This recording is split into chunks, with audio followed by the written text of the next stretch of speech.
Olá, futuro universitário. Seja bem-vindo ao canal GBF. Sou o professor Geraldo Barbosa em mais uma resolução do PAS, ano 2020, primeira etapa. A figura a seguir mostra uma canoa de base semicircular, com 5 metros de comprimento, meio metro de raio e 200 kg de massa. Para que não existam riscos durante o transporte, é necessário que o nível da água não supere a linha que separe o semicírculo do retângulo na seção da canoa. Então, a água não pode passar desse nível aqui, ó, nível que separa o semicírculo do retângulo. Considerando as informações e assumindo que a aceleração da gravidade é 9,8 metros por segundo ao quadrado e a densidade da água igual a 1000 kg por metro cúbico, julgue os itens 56 e faça o que se pede no item 57, que é do tipo B. Item 56. Na situação em que o peso limite seja superado e a canoa afunde com velocidade constante, o módulo da força de atrito devido à viscosidade da água será PT menos 9.800 VT. Em que VT é o volume total ocupado pela canoa e sua carga é e PT é o seu peso total. Primeiro passo, diagrama do corpo livre. Vamos isolar o nosso conjunto e colocar as forças que atuam. O peso do conjunto, que é o peso total, canoa mais carga, o empuxo, a força viscosa, que é a força de atrito. Como a velocidade é constante, afundou e está descendo com velocidade constante, não tem aceleração, logo a força resultante é zero. Então está aqui o primeiro passo, diagrama do corpo livre. O segundo passo, o princípio fundamental da dinâmica, força resultante é massa vezes aceleração. Se a velocidade é constante, a aceleração é zero. Se a aceleração é zero, a força resultante é zero. Significa dizer que as forças que empurram para cima têm o mesmo valor das forças que empurram para baixo. Assim, podemos escrever que a força viscosa mais o empuxo é igual ao peso total. Isolando a força viscosa, que é o que nós queremos, é igual ao peso total menos o empuxo. A força total, a força viscosa, vai ser o peso total menos o empuxo. E o empuxo é dado pela densidade do fluido, que é a água, vezes a aceleração da gravidade, que é G, vezes o volume imerso. Como afundou, o volume imerso é o volume total, é o volume da carga mais da canoa. Substituindo os valores, a densidade da água é de 1000 kg por metro cúbico. A aceleração da gravidade, 9,8 metros por segundo ao quadrado. E o volume imerso, que é igual ao volume total, que está afundando, é igual a VT. Fazendo-se as contas, a força viscosa vai ser igual a PT menos 9.800 VT. Concluímos então que o item 56 está correto. Aqui cabe uma observação. Em algumas cascas de banana, que é onde o aluno costuma dar uma escorregada, ao fazer o diagrama do corpo livre. Muitas das vezes ele esquece alguma força. Para que você não esqueça, para que você tenha confiança no seu diagrama do corpo livre, porque você percebeu que se você fizer um diagrama do corpo livre errado, o exercício vai sair errado. Faça a seguinte pergunta: quantas forças? De campo, de contato e de atrito. Forças de campo, só tem uma, a força peso. Forças de campo são aquelas forças que para existir não necessita haver contato. O peso desse conjunto é a força com que a Terra está atraindo esse conjunto. As forças de campo são peso, força elétrica e força magnética. Nesse caso, só temos a força-peso. Força de contato. A água está em contato, o conjunto está em contato com a água e com o ar. Então, existe empuxo com a água e também existe empuxo com o ar. Porém, o empuxo com o ar é muito pequeno neste caso. Logo, desconsideraremos. Não vamos considerar o empuxo com o ar. Portanto, só uma força de contato. Tem atrito? Tem uma. O próprio enunciado disse. Observe isso aqui. Aqui é uma casca de banana. Aqui vocês costumam errar. Então já cria esse bom hábito de perguntar quantas forças de campo, de contato e de atrito. Item 57. Considerando que a canoa, com determinada carga, desloque um volume de água igual a 1 metro cúbico, calcule o peso em newtons que ela transporta. Divida o valor encontrado por 10. Após efetuar todos os cálculos solicitados, despreze para a marcação no caderno de resposta a parte fracionária do resultado final obtido, caso exista. Então, mais uma vez, primeiro passo, diagrama do corpo livre, colocando as forças. Só que agora, olha, nós estamos analisando separadamente a canoa da carga. A canoa C da carga Q. Está em equilíbrio agora, não está descendo, está flutuando. Se está flutuando, a velocidade é zero. Ó. Então, a aceleração é zero. Primeiro passo, diagrama do corpo livre. Segundo passo, o princípio fundamental da dinâmica. Como a velocidade é zero, a aceleração é zero, está em equilíbrio, está flutuando. A aceleração sendo zero, a força resultante é zero. Se a força resultante é zero, as forças que empurram para cima são iguais às forças que empurram para baixo. Daí o peso da carga Q mais o peso da canoa tem que ser igual ao empuxo. O peso da carga Q vai ser igual ao empuxo menos o peso da canoa. O peso da carga Q é o empuxo, que é igual à densidade do fluido, que no caso é a água, vezes a aceleração da gravidade, vezes o volume imerso, menos o peso da canoa, que é a massa da canoa vezes a aceleração da gravidade. Substituindo os valores, a densidade do fluido, que é a água, é 1000 kg por metro cúbico, tudo no sistema internacional. O G é 9,8 metros por segundo ao quadrado. E o volume imerso é igual ao volume deslocado, que foi dado, 1 metro cúbico. A massa da canoa, 200 kg, e a aceleração da gravidade, 9,8. Fazendo as contas, vai dar 9.800 menos 1.960, que corresponde a 7.840 newtons. Dividindo o resultado por 10, desprezando a parte fracionária caso exista, resposta 784. Relembrando, casca de banana, onde vocês costumam dar uma escorregada em colocar as forças. Então, pergunte quantas forças de campo, de contato e de atrito.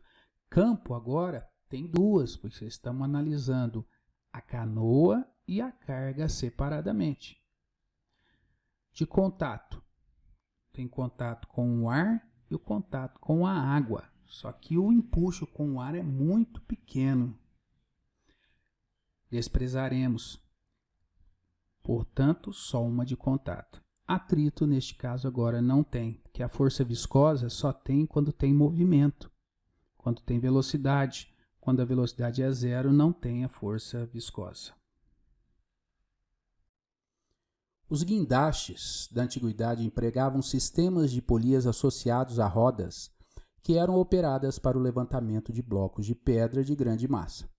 A figura a seguir ilustra uma roda que gira com velocidade angular constante ômega e traciona um cabo conectado a uma massa de peso P através da polia A.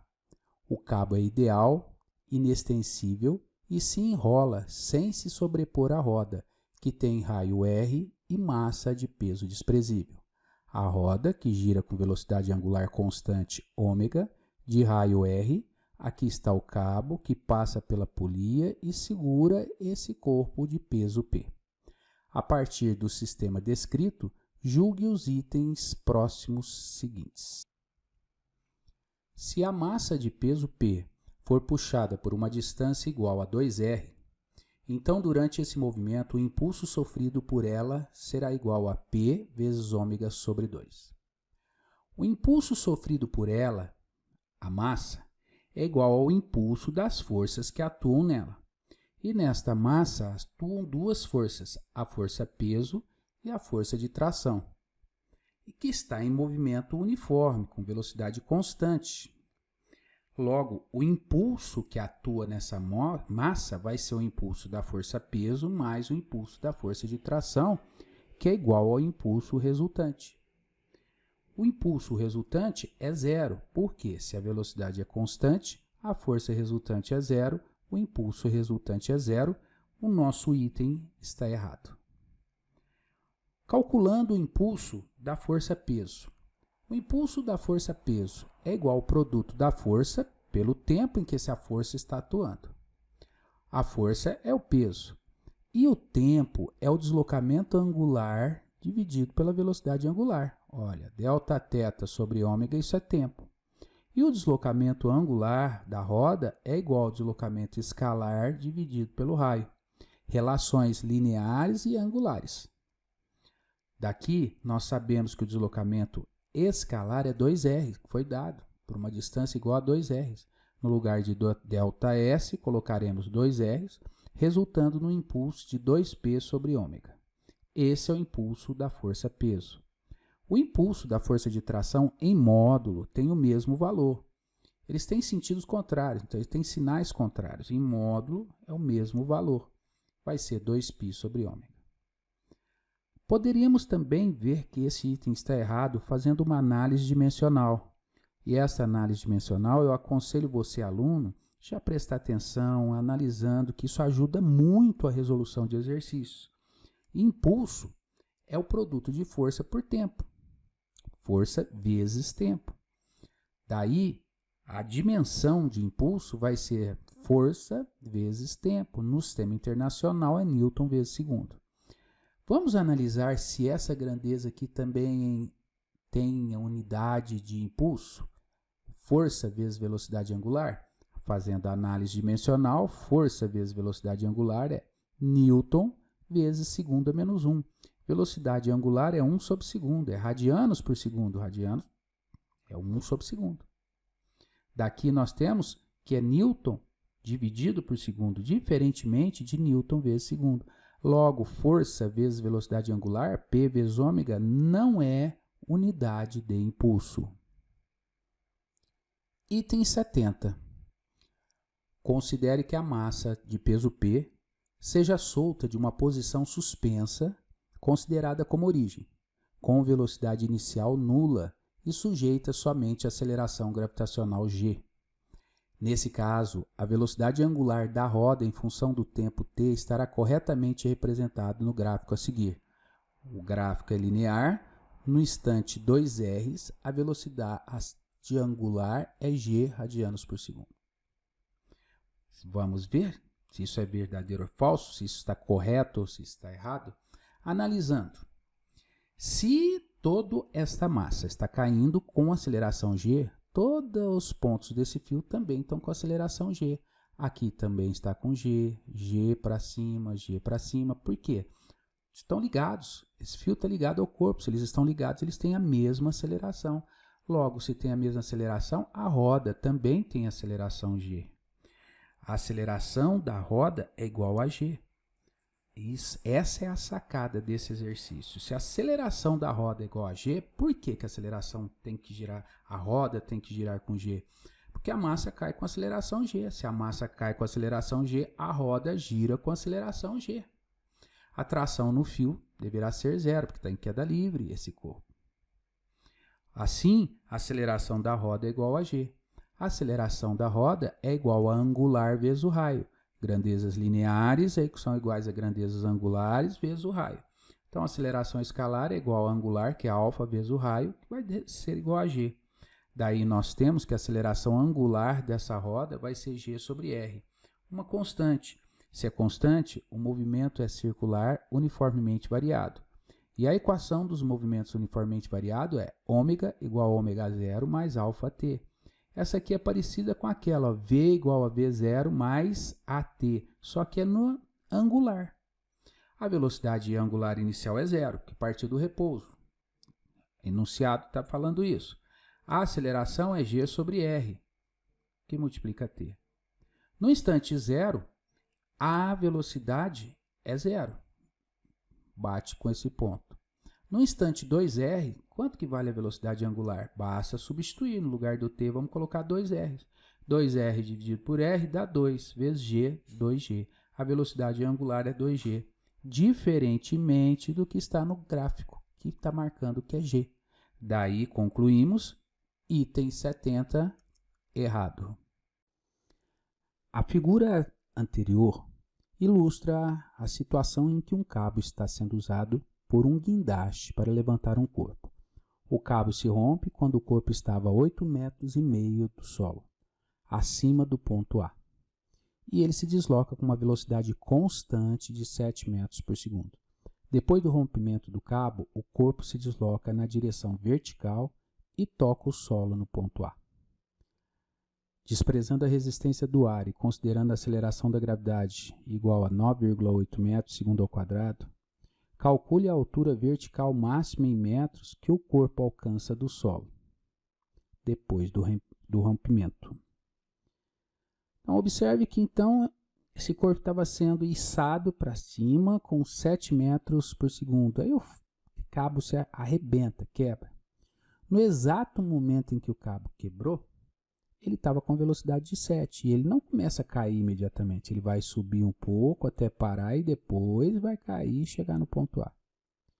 O importante é que depois que o cabo se rompe, a única força que atua nesse corpo é a força peso. Logo, a única aceleração que está atuando nele é a da gravidade, que está para baixo. Aceleração constante, logo o movimento é uniformemente variado. Aqui estão as equações do movimento uniformemente variado e seria bom que você demonstrasse pelo menos uma vez na vida essas equações. Vamos montar então o esquema do exercício. Aqui está o chão, o ponto A. O corpinho estava subindo, na hora que chegou a 8,5 metros, quebrou o cabo. Quebrou o cabo, ele não cai imediatamente, ele sobe mais um pouco, que por inércia a velocidade dele é 7 metros por segundo. Ele sobe mais um pouco até atingir a altura máxima H, onde a sua velocidade é 0. Observe aqui, ó, como o nosso referencial foi adotado positivo para cima. Esta velocidade aqui, que está no mesmo sentido do referencial, é positiva. E a aceleração da gravidade, que está para baixo, vai ser negativa. Então, esse sinalzinho menos aqui é importantíssimo, ó, depende do referencial adotado. Bom, queremos saber o valor de H. Qual dessas equações que nós vamos usar? Olha, a primeira equação nós não temos o ΔS e também não temos o tempo, ficamos com duas incógnitas. A segunda equação, nós temos velocidade final, que é 0, a inicial, que é 7, a aceleração, que é menos 10. Achei o tempo. Posso jogar na primeira para achar o ΔS? Achando o ΔS, a gente acha a altura H? Pode também. Agora, olha a Torricelli. V final nós temos, V inicial também, A também. Só não temos o ΔS. Então, fica muito mais simples se nós usarmos a equação de Torricelli. V final ao quadrado é igual a V inicial ao quadrado mais 2A ΔS. A velocidade final é 0. Estou analisando aqui é o início e aqui é o fim. Lembrando que início e fim é início da sua observação e fim da sua observação. É a hora que você liga o cronômetro e a hora que você desliga o cronômetro. Velocidade final é 0, porque eu estou analisando do ponto de 8,5 até o ponto H. A inicial é 7. A aceleração é menos g. E o ΔS é h menos 8,5. É a distância, essa distância. Substituindo os valores de velocidade inicial, de aceleração, veja que a aceleração é negativa. ΔS, né? Posição final menos posição inicial. Fazendo-se as contas, chegaremos que h vai ser de 11 metros. Estrutura característica da arquitetura gótica. O arco-botante é usado para transferir forças aplicadas em estruturas. A figura 1 ilustra um arco-botante que transfere forças aplicadas pelas paredes da Catedral de Notre-Dame de Reims para uma base que auxilia no apoio. A figura 2 ilustra de forma simplificada essa situação, em que o arco-botante é constituído por duas barras ideais e indeformáveis, B1 e B2, de comprimentos respectivamente H e L. Na figura 2, alfa é o ângulo entre a barra B2 e a horizontal, e F é a força de reação que a estrutura exerce sobre o arco-botante. Item 88. Na base da barra B1, como reação ao torque produzido pela força F, existe um segundo torque de mesmo módulo, direção e sentido. Então essa força aqui produz um momento no sentido anti-horário. Aqui na base nós teremos um momento de reação, e toda reação tem sentido oposto. Logo, o nosso item está errado, que diz que é o mesmo sentido. Item 89. Na base do modelo do arco botante, o torque gerado pela força é igual a L cosseno alfa mais H dividido por F. Observe a figura, nós temos a força F atuando. Essa barra aqui tem H e essa barra, o comprimento dela é L. Projetando na vertical vai ser L seno alfa, porque olha o alfa. O alfa é o ângulo que faz com a horizontal, então projetando esse comprimento na vertical vai ser L seno alfa. Por que projetamos na vertical? Porque torque, momento de uma força, é o produto pela força vezes a distância da linha de ação dessa força em relação ao ponto que a gente quer achar o torque, é o momento. E distância é sempre medida na perpendicular. Então a distância da linha de ação desta força F até a base, essa distância medida na perpendicular vai ser H mais L seno alfa. Daí o torque vai ser igual a força vezes o braço dessa força. O braço é a distância da força, da linha de ação da força até o ponto. Distância essa medida na perpendicular. A força F é F e a distância é L seno alfa mais H. Observando a figura, percebemos que o item está errado. Na figura anterior, A identifica um bloco de rocha com 2.000 kg de massa, localizado sobre um plano inclinado a uma altura de 2,5 metros do solo. B identifica um bloco de massa igual a 4.000 kg, parado sobre o solo, na horizontal. O bloco A desliza sem atrito e percorre 5 metros da face da rampa até atingir o solo. Na transição entre o bloco inclinado e o solo não há perda de energia cinética, e o bloco A percorre 10 metros no solo até se unir ao bloco B, depois de uma colisão perfeitamente inelástica. O solo tem coeficiente de atrito dinâmico igual a 0,1. Ao colidir com o bloco B, a velocidade do bloco A será inferior a 7 metros por segundo. Observe aqui, situação 1, bloco A está a uma altura de 2,5 metros e com velocidade 0. Aqui o bloco A, imediatamente antes de colidir com o B, a velocidade dele é V2. Depois da colisão, eles percorrem juntos uma distância d até pararem na situação 3. Fazendo-se o diagrama do corpo livre, temos que no plano inclinado, no bloco A atuam duas forças, o peso e a normal. Peso e normal. No plano horizontal atuam três forças, o peso, a normal e a força de atrito. Lembre-se, não vão cair escorregar nessa casca de banana aqui, né?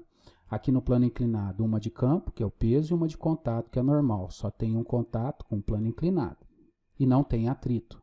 Já no plano horizontal, tem uma força de campo, que é o peso, uma de contato com o solo horizontal e tem atrito, daí três forças.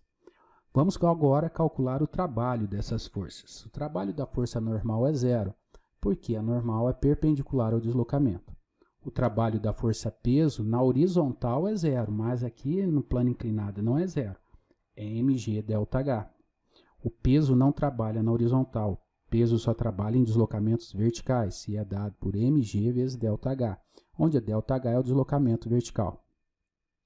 A massa é 2.000, o g 9,8 e o deslocamento na vertical 2,5 metros, resultando num trabalho de 49.000 joules da força peso. O trabalho da força de atrito é a força de atrito vezes o deslocamento vezes o cosseno de 180 graus. Por quê? O atrito está no sentido contrário ao deslocamento. Então, o ângulo entre a força de atrito e o deslocamento é 180. E cosseno de 180 é menos 1, daí o sinal negativo. A força de atrito é igual a μ vezes a normal. E a normal tem o mesmo valor da força peso, elas estão se equilibrando aqui na horizontal. Veja que se o atrito fosse lá no plano inclinado, a normal seria igual ao P cosseno do ângulo de inclinação do plano. Mas está aqui na horizontal, a normal está anulando o peso, então a normal é igual a mg. Substituindo os valores, μ 0,1, a massa 2.000, o g 9,8 e o ΔS de 10 metros percorrido aqui na horizontal, resulta num atrito de menos 19.600 joules. Aplicando o teorema da energia cinética, que diz que o trabalho de todas as forças é igual à variação da energia cinética. O trabalho resultante. O trabalho de todas as forças é do peso, normal e o atrito. Do peso, achamos, normal é 0. Do atrito, substituindo, temos que dar trabalho da força-peso, 49.000. Trabalho da normal é 0 e o trabalho do atrito é menos 19.600. É igual à energia cinética final, que é em 2, que é 0, parou, está aqui parado, menos a inicial, que é a massa, vezes V2 ao quadrado sobre 2, onde essa massa é de 2.000 kg, que é a massa do corpo A. Fazendo-se as contas, acharemos que a velocidade 2, a velocidade do A imediatamente antes de bater, a raiz de 29,5. Daqui você não precisa nem calcular que é 5,42. Já sabemos que é menor que 7. Está entre 5 e 6. Raiz quadrada de 25 é 5, raiz quadrada de 36 é 6. Sabemos que está entre 5 e 6. 5,42. O nosso item, portanto, está correto. Para que a colisão seja inelástica, toda energia cinética deve ser transformada em movimento do conjunto final, formado pelos dois blocos. Se toda energia cinética fosse transformada em energia de movimento, a colisão não seria inelástica, seria elástica. Nas colisões inelásticas, não há conservação de energia, há dissipação de energia. Daí o nosso item errado. A distância total percorrida pelo conjunto final, formado pelos dois blocos depois de unidos, é superior a 14. Então, observe, vamos querer saber essa distância que os dois blocos, após a colisão, estão unidos, vão percorrer esse trecho que tem atrito até parar. Fazendo-se antes da colisão, né? Nós temos aqui antes da colisão, o A chega com 5,42, foi o que nós calculamos, e o B está parado. Colidem e os dois saem juntos, colisão inelástica. Toda colisão é um sistema isolado, e se é um sistema isolado, há a conservação da quantidade de movimento do sistema. A quantidade de movimento total do sistema imediatamente antes da colisão é igual à quantidade de movimento total do sistema imediatamente depois da colisão. Nosso sistema é o bloquinho A mais B. Então, antes da colisão é a massa do A vezes a velocidade do A, mais a massa do B vezes a velocidade de B. Só que a velocidade B é 0, então esse termo aqui é 0. Depois da colisão, os dois estão juntos, por isso que é massa de A mais massa de B vezes V', onde V' é a velocidade do conjunto imediatamente após a colisão. Substituindo os valores, massa de A, 2.000, velocidade A, 5,42, que nós calculamos anteriormente. Esse termo é 0, porque a velocidade de B é 0. Massa de A mais massa de B, 6.000. Resulta que V' será de 1,8 metros por segundo. Então, o conjunto sai com uma velocidade de 1,8 metros por segundo imediatamente após a colisão. Olha aqui, ó. O conjunto sai com 1,8 metros por segundo, percorre uma distância d até parar. Nesse trecho horizontal tem atrito, então as três forças que atuam, peso normal e a força de atrito.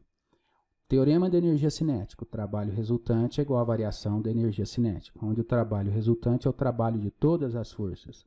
No caso, são três. É o trabalho da força-peso, mais o trabalho da força normal, mais o trabalho da força de atrito. Energia cinética final, que é a energia cinética em 3, menos a energia cinética inicial, que é em 2. Substituindo os valores conhecidos, o trabalho da força-peso é 0, porque o peso é perpendicular ao deslocamento. O peso não trabalha em deslocamento horizontal. O peso só trabalha em deslocamento vertical. Pelo mesmo motivo, a normal, o trabalho também é 0, porque ela é perpendicular ao deslocamento. O trabalho da força de atrito é menos força de atrito vezes o deslocamento. Energia cinética final é 0, porque parou, o conjunto parou, menos a inicial, meio da massa do conjunto vezes V' ao quadrado, onde V' foi o que nós achamos de 1,8 metros por segundo. Substituindo aqui, né? Força de atrito, ó, negativo de um lado, negativo do outro, corta, fica tudo positivo. Mi vezes a normal. A normal, força de atrito é mi vezes a normal, onde mi é o coeficiente de atrito. Mi vezes a normal. E a normal tem o mesmo valor da força-peso do conjunto. Está na horizontal, a normal e o peso estão se equilibrando. Então vai ser a massa do conjunto vezes G, vezes o deslocamento D. É igual a meio da massa do conjunto vezes V' ao quadrado. Substituindo os valores, isolando o primeiro D, né, que é o que a gente quer, vai ser V' ao quadrado sobre 2μg. Agora sim substituímos valores. V', 1,8. O coeficiente de atrito, 0,1. E a aceleração da gravidade, 9,8. Fazendo essas contas, o deslocamento será de 1,65 metros. Não é superior a 14 metros, daí o nosso item está errado. Chegamos ao final de mais uma resolução. Espero que você tenha gostado. Inscreva-se no canal. Dê um like se gostou, um dislike se não gostou, mas deixe comentários dizendo o que gostou e críticas construtivas do que não gostou. Este é um canal de educação. Ajude esse canal a crescer. O nosso país precisa muito de educação.